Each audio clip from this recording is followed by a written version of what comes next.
The 469th edition of the MMA Gambling Podcast on the Sports Gambling Podcast Network is brought to you by Hall of Fame Bets, the sports betting research platform for parlays, player props, and game lines. Download the Hall of Fame Bets app or visit hofbets.com and use promo code SGPN to get 50% off your first month. Start making smarter bets today. And we're also brought to you by the SGPN app. The SGPN app is completely free to download and home to all of your favorite SGPN podcast contests and picks. Just type SGPN into your app store today to download America's #1 DGen app.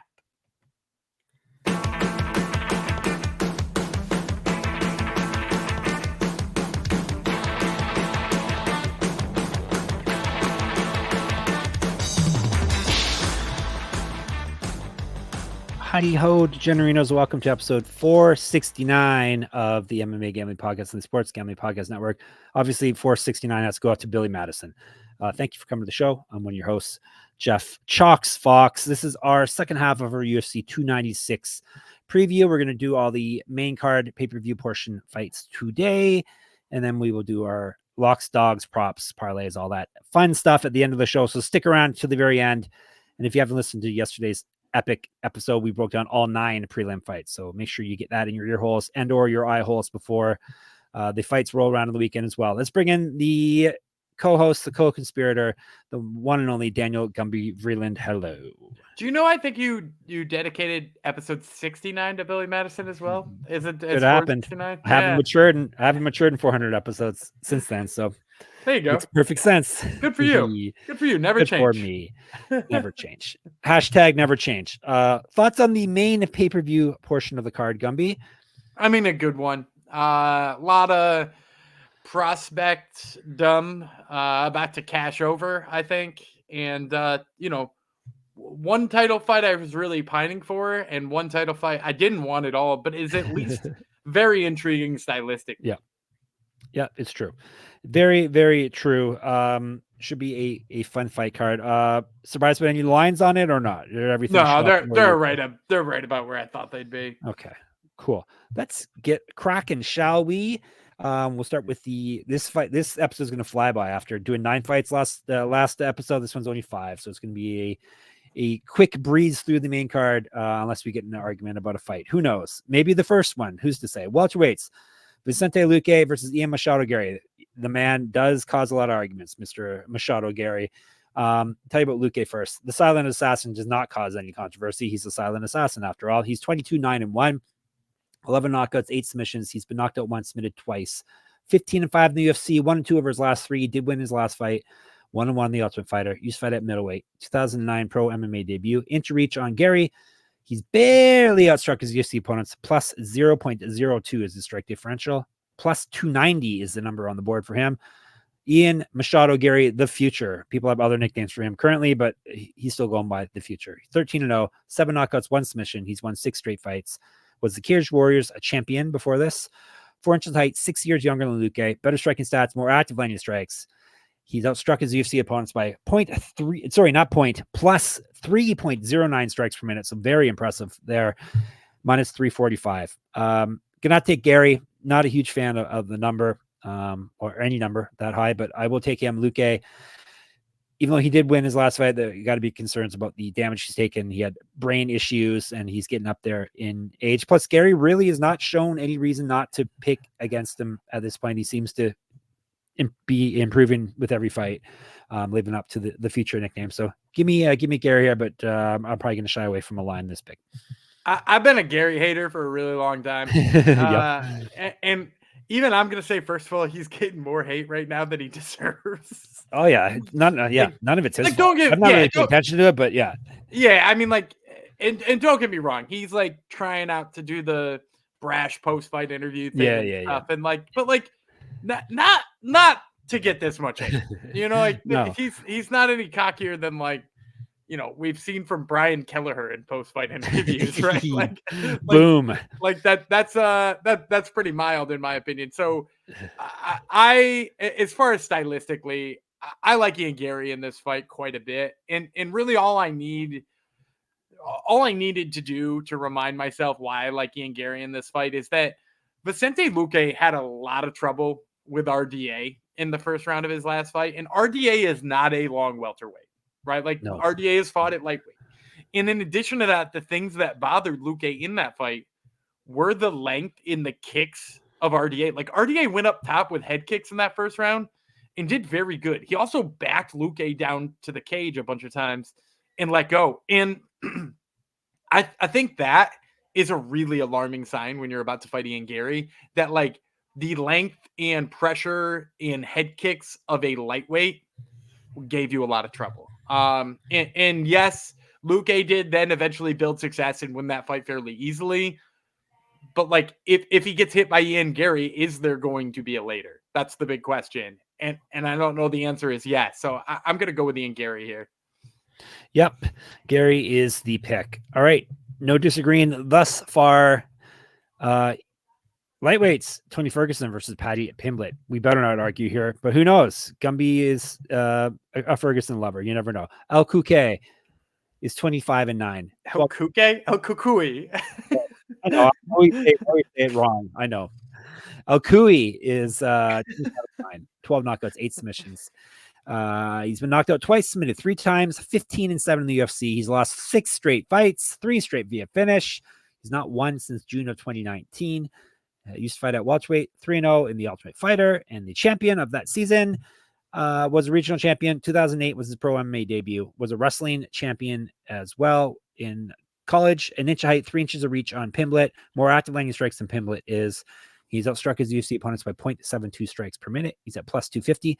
Paddy the Baddy Pimblett, 20-3, 20-3, 6 knockouts, 9 submissions. He's been submitted 1 time, 4-0 in the UFC. 3 of those were finishes. 6 straight wins in 7 of his last 8. He was the Cage Warriors champion, also regional champion. He used to fight at bantamweight, which is hard to believe, and featherweight, which is hard to believe as well. He has missed weight a couple times in the past. 2012 pro MMA debut, 11 years younger than Ferguson. He's outstruck his UFC opponents by 0.71 strikes per minute, minus 300. Gumby? I hate this, but I'm going to take Paddy Pimblett. Pick against your boy. Do it. I really don't like doing this. I don't know that there's ever been a fight that we've picked on this show that I've wished I was wrong on more than this one right here. Especially who he's fighting too. Yeah, I love Tony Ferguson. And you know what? I spent a lot of time doing some mental gymnastics that tried to get me to pick Tony Ferguson in this fight. But the bottom line is what's the worst thing about Tony Ferguson at the moment? He can't take a hit anymore. He can't take a hit. That's 100% it. His chin's not there anymore. I think, probably before the Michael Chandler foot to the face, but like definitely after the Michael Chandler foot to the face, you like have to be concerned about where this dude's chin is. And I don't think Paddy is the prospect the world seems to think he is. I don't even know that he's the draw the world seems to think he is. Nope. But like one of the things you have to give him is he does seem to hit pretty hard. And with Tony, like, could Tony do some things that give Paddy trouble early? Sure.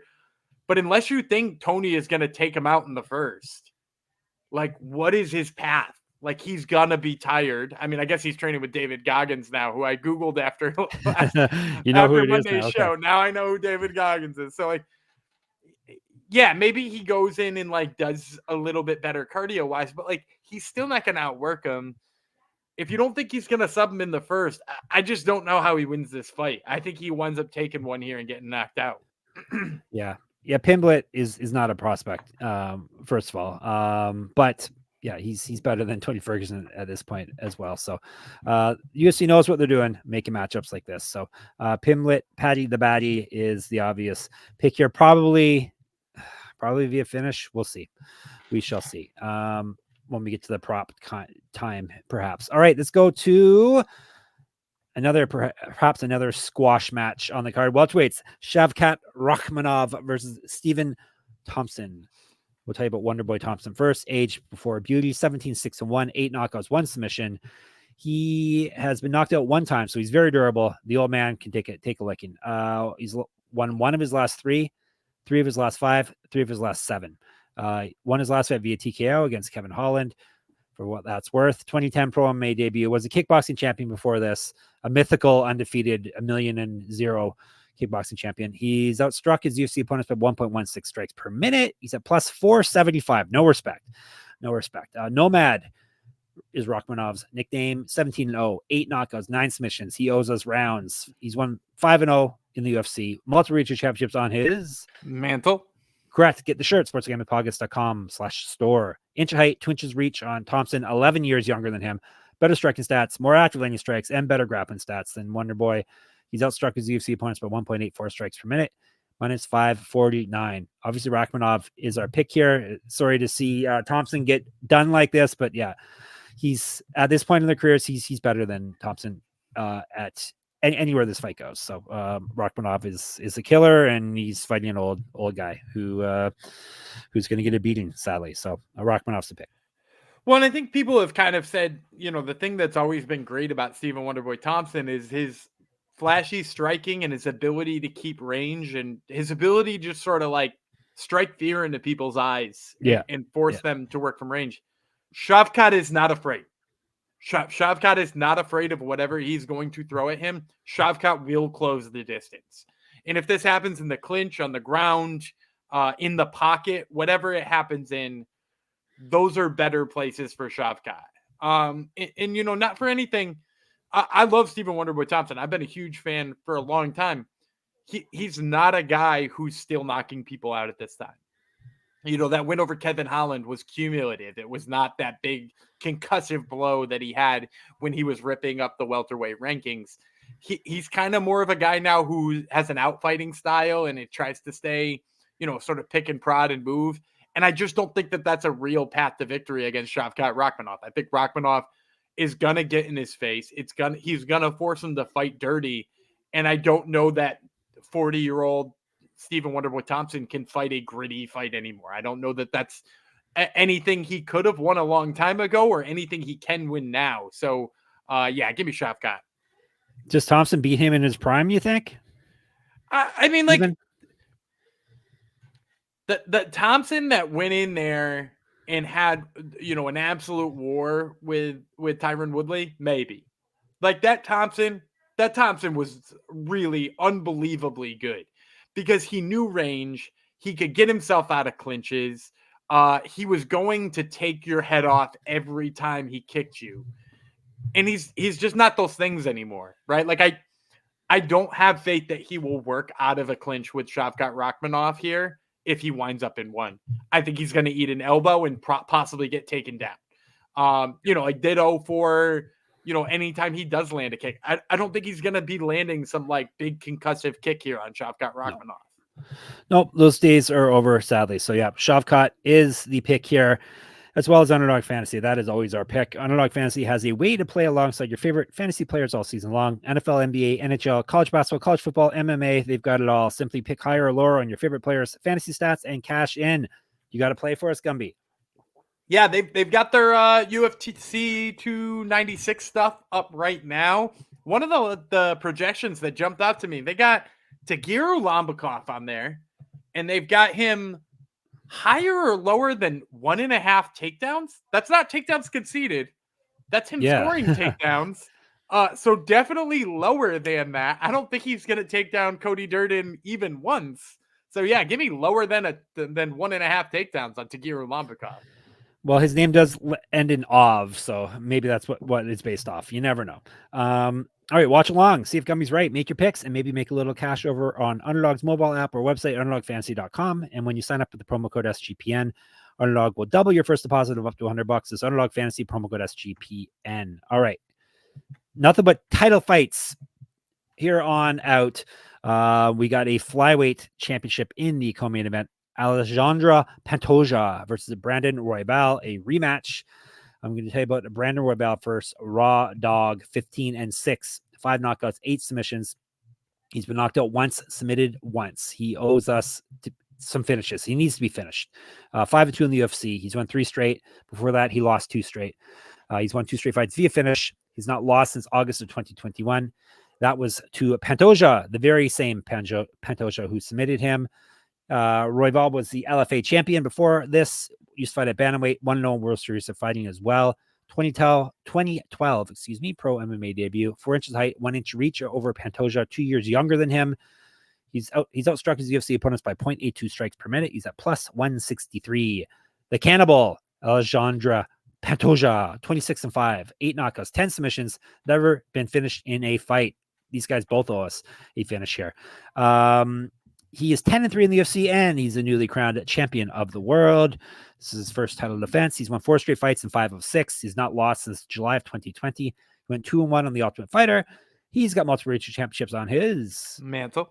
Correct. Get the shirt, sportsgamblingpodcast.com/store.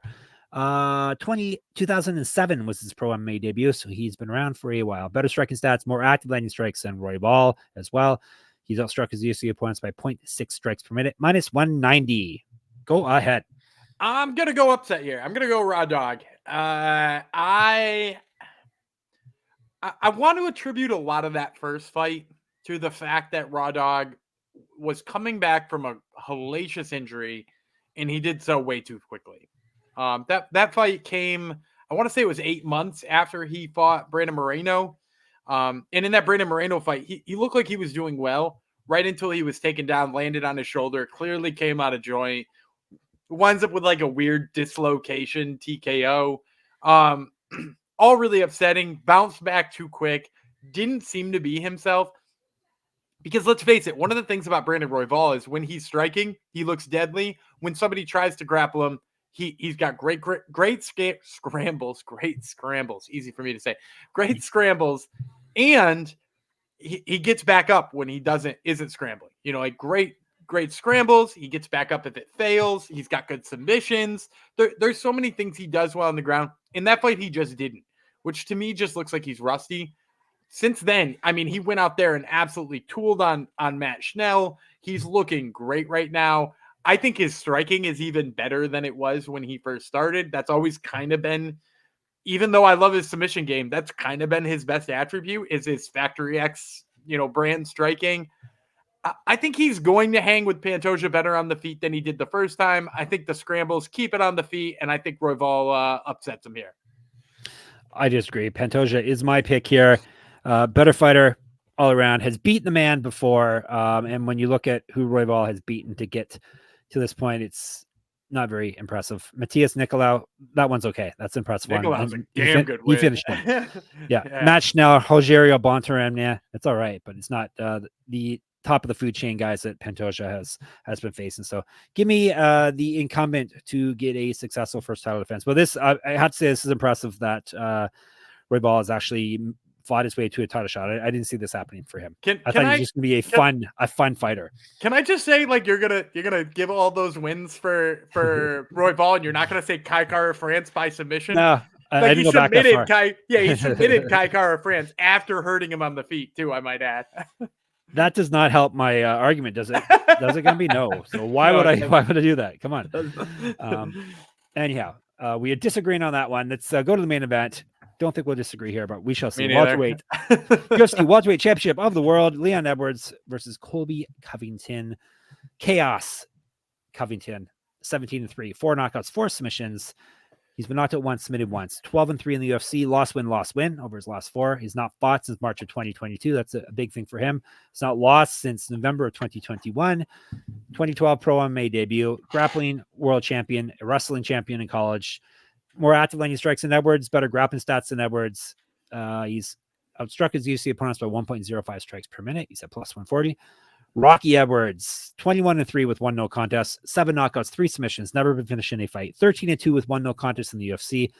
He's the champion of the world with 1 successful defense on his resume so far. He's won 3 straight, and he's gone 11-0 with 1 no contest over his last 12. He's not lost since December 2015. Was a regional champion. He's fought at middleweight, 2011 pro MMA debut, 3 inches height, 2 inches reach, 3 years younger than Covington. He's outstruck his opponents by 0.4 strikes per minute, minus 155. Once again, incumbent, give me the champion. Edwards here. Covington will be able, probably, we haven't seen enough of him recently to really know, but I'm assuming he'll still be able to put a pace on someone, but Edwards is more dangerous, more active, and seems to be improving with every fight, while Covington hardly ever fights and probably reach his peak a few years back. So give me Rocky Edwards here. Yeah, when you're at this age and you've spent this much time away, the biggest thing that goes wrong is like your timing, right? Like it's the thing that takes the most time to come back. If you say ring rust isn't real, that might be true. Like pure ring rust in the way that like most people discuss it. Sure, Dominic Cruz, maybe that's not real, but timing is. It takes people a while to get their timing going again. And Colby Covington is kind of a guy, particularly early in the fight, who needs to make you fear his timing and how much he can hit you. Right? He tries to put a pace on people early, get in their face, make them get sick of getting hit. And the thing is, if he tries to get forward in Leon Edwards' face here, Leon's timing is going to look way better. He's going to crack him on the return. It would not surprise me to see Leon Edwards put this dude away in the first. Just because, first of all, we've seen Colby stunned by a guy who hits a lot less hard than Leon Edwards, right? Kamaru Usman, I think we can all agree, does not hit like Leon Edwards does. And we've seen Colby Covington cracked by Usman, and we've seen Leon Edwards be the kind of guy who can sort of surprise you on counters. So if Colby Covington comes forward, trying to throw his massive volume, trying to get in your face early, I think he's going to have trouble with being countered and being countered brutally right off the bat. Now, obviously, I think the thing that plays into Colby's favor and could go wrong for Leon Edwards here is, unlike Usman, Colby will shoot 850 takedowns if he needs to. But I don't know necessarily that that's a path to victory here against Leon Edwards, because if he gets cracked 4 or 5 times on the feet, scoring a takedown where he doesn't throw any punches on the ground isn't going to win him the round. We've seen it with the judges lately. They're not giving guys that round. It will definitely give him a reason to piss and moan and complain that he didn't get a fair shake, but I don't know that it will win him a decision on the cards if he goes that route anyway. So, yeah, I'm going to go Leon Edwards here. All right, there you go. I will recap our picks, but don't go away because we got more picks coming for you. All right, we both have Edwards, we don't both have this next one. I have Pantoja, he has Royval. We both have Rakhmonov, both have Pimblett, and we both have Garry. So you're picking a couple of your favorite fighters here, Gumby. It was not easy. I hope I'm wrong. I'm wrong on actually, I don't mind Ian Garry quite as much as I used to. I think maybe the hate he's getting from people now makes me like him a little more. Yep, it's true. It's true. He's sympathetic now. All right, tell you about Hall of Fame bets, and then we'll give you our fancy picks. You can win bigger by betting smarter this NFL season with Hall of Fame bets, the sports betting analytics platform for parlays, player props, and game lines. Research every NFL, NBA, and soccer bet with historical stats and data. Enter any parlay idea into Hall of Fame bets, revolutionary parlay optimizer tool to get hit rates broken down by leg, as well as an expected probability for the entire parlay. Sort all players by hit rate for any bet to learn which players are hot and which picks have value. Stop betting in the dark and join over 30,000 users with Hall of Fame bets to craft more intelligent, data-driven parlays. Download the Hall of Fame bets app or visit hofbets.com and use code SGPN to get 50% off your first month today. Start researching and start winning with Hall of Fame bets. Okie dokie. Locks, dogs, props, parlays, all that fun stuff. Is it your turn to start, Gumby? Yeah, I think I'm first this time. Okay, no, you went last time because I almost tailed every single damn one of them. Right, it's true. Yeah, go ahead. For my lock, I'm going to take Irene Aldana. I think Carol Hossa is in over her head here from a striking department. I don't think she's going to get enough of the grappling going. I think the number on Aldana is actually kind of nice, right? It's like -200. I like Irene Aldana here. Give me Rudy Rude Boy, Randy Brown at -250 over the king of Kung Fu, Muslim Salikov. If you want to hear a full breakdown of that, listen to our prelim episode, the last episode we just did before this. That's nice. I'm going to go for my dog. I'm going to go, let's take Cody Durden. Cody Durden, I just think he's going to out-wrestle Tagir Lambakov. I think he's going to do enough of it, and he should win a decision here. All right, Durden is your pick. Mine is one that you don't agree with. Give me Lucas Almeida over Andre Fili. I explained yesterday why I liked him, a better striker on a fighting a guy who's on a bit of a skid. So I think he's worth the gamble at +145. And then for my dog, I'm going to take a guy we both like here. I'm going to take Shamil Gadziev. I'm going to take him by knockout. I think Shamil Gadziev by knockout's +250. I like this. I mentioned on yesterday's show, I like the straight punches. I like the way he attacks. Give me him landing one to that big old skull of Martin Boudet. That big old skull. So Gadziev knockout. And what was the number? +250. and you always cut out when I ask you for plus 250. And once again, yelling makes the internet connection better. Thank you for yelling. Give me Paddy Pimblett. I got kind of, I chickened out here. I'm taking him inside the distance at plus 115. I was going to take him via knockout, but I could see a bag and tag. I can see him knocking down Ferguson and submitting him. So inside the distance plus 115. But obviously, if you feel better about, you can get good numbers for TKO and or knockout and good numbers for submission. They're at plus 350 for knockout and plus 275 for submission. So if you have a bigger set than I do, then you can make those plays instead. Do you feel dirty right now? No, I don't just feel don't gross. It's that great. I never liked Tony Ferguson to begin with, so I never thought he was that good. So take that. You're a Tony Ferguson truther. I am. It's true.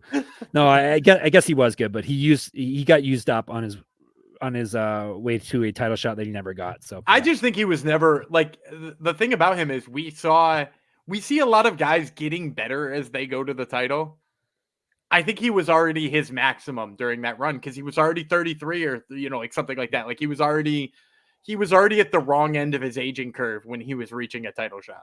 Wasn't exactly fighting safely either. So yeah, that will happen. All right. Hungry Man Jong, Superfan Parlay, a 2-fight parlay. Let's end the year with a winner here. This is the last one of 2023. Gumby, give us a good winner. Yeah, I'm going super dogs here. I'm gonna take first. I'm going to take Ariane Lipski. I mentioned I liked Ariane Lipski before. She's a slight underdog in her fight. I want her by decision because nobody's finishing that fight, right? Nope. Plus 250 for her on decision. Nice. And then I'm going to pair that with Cody Durden, my aforementioned, my dog pick. I'm going to take him by decision too. I'm seeing that at plus 215. You're going to pair those together. You're going to get plus 1,002. All right. Just snuck it by our plus 1,000 or higher picks. So Lipski decision, Durden decision plus 102. They're your super dogs of the card. All right. Hopefully you enjoyed that episode and you'll enjoy the fights. You can enjoy it with us. If we show up in the Discord, hopefully we'll be there. Normally we're in there. It's sportsgamblingpodcast.com/Discord. Twitter, Gumby will be posting stuff about the fights all night long, I'm sure, on our Discord. On our Twitter, SGPN MMA. He's at Gumby Vreeland. I'm a Jeff Fox writer there, and on Instagram, I've got a Substack. Enter my pick'em contest for free on there. It's moneymma.substack.com. Get your picks in for UFC 296 and win stuff. Gumby's got Top Turtle MMA podcast. Tell the folks who's on it this week, Gumby. Because you don't want to say Oseuman Oye Molan. So he'll be on. He's fighting at LFA on Friday night. Make sure you check out that one. And then I've also got Dustin Jacoby, who's on the prelims this weekend. Yes.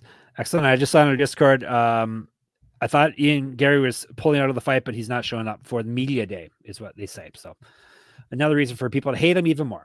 Yeah, that's a really great heel move right there.